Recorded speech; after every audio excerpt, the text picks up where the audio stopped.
Transcription 80. Ready, start. Mr. Vice Chairman, this finance bill has been introduced at a time of crisis, at a time of external crisis. In addition to the Chinese on the north, we have incursions from the neighboring country on the west. Therefore, it seems to me that this finance bill and the budget proposals should be defense oriented, but we find no provision for increase in defense expenditure. It is still rupees 470 crores as it was at the time when the finance minister announced his proposals. If we are to put our defense in proper order so as to ensure the security of our country, if we are not to look for military alliance in order to supplement our defense forces, our defense expenditure must be increased considerably, and it will have to be rupees 800 crores, 900 crores, or even 1,000 crores of rupees. There is enough money in this budget to allow transfer of more to the defense services. Money has to be found by reducing expenditure on other items which absorb so much money. The expenditure on the plan is 200 crores of rupees on the revenue account and another 300 crores on the capital account. This must be drastically pruned.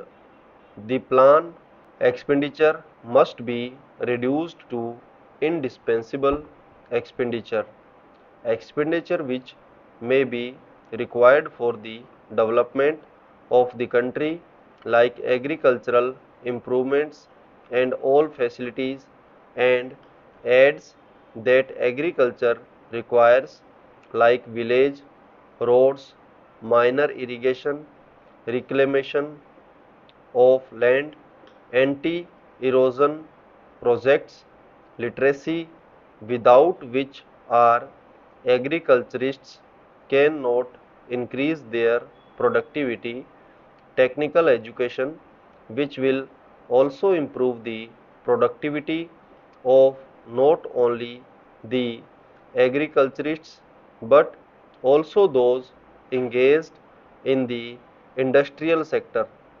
There is certain expenditure which is unjustifiable in the present circumstances, in the present crisis situation in which we are placed. There is the expenditure on the planning commission.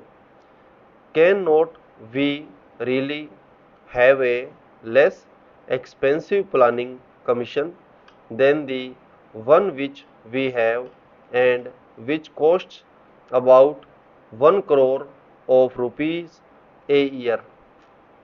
The National Economic Development Council of England costs only 20 lakhs of rupees, 250,000 pounds sterling, and it does as good work as, if not better than, our planning commission to increase the productivity of England.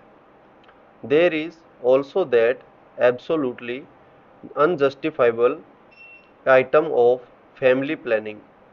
I believe that in the fourth plan it will be raised to 70 crores. Then what about the expenditure on our administrative services? It has been growing steadily. We must have a commission on the pattern of the Hoover Commission, which proposed a reduction of $7,000 million in the administrative expenditure budget of United States of America. We must have a commission on that pattern in order to go into the whole business of our administrative system from top to bottom, from the center down to the states, in order to modernize it. We have been promised administrative reform committees in the Secretariat. The Home Minister makes much of these administrative reforms committees.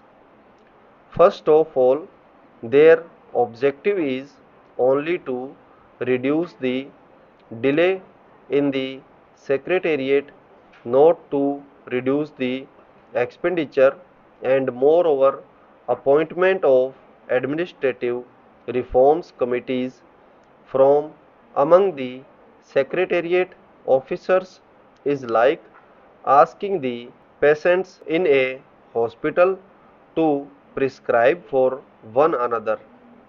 You must have an outside body, a scientific body of administrators composed of public men and of businessmen, such as the Hoover Commission was, in order to go into the whole business of the costly administrative system under which the country is suffering.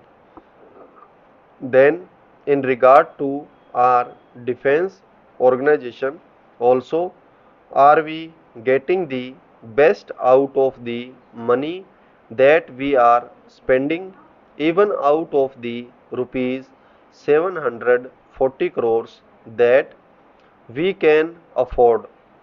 What we want for the defense of our frontiers is a mobile force, not the kind of force suggested by somebody in the other house the other day. They wanted the frontiers to be defended by the whole army. They wanted the whole army to be deployed all along the frontier. We want mobile force, well armed, well equipped, which will be able to rush to danger spots before these danger spots become more dangerous. The government has suggested that a police force would be enough to do the ordinary work of defending our frontiers.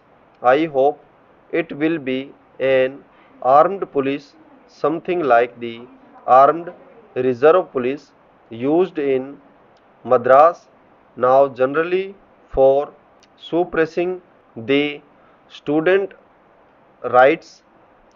It might be best used in the ordinary day-to-day defense of our Pakistan border.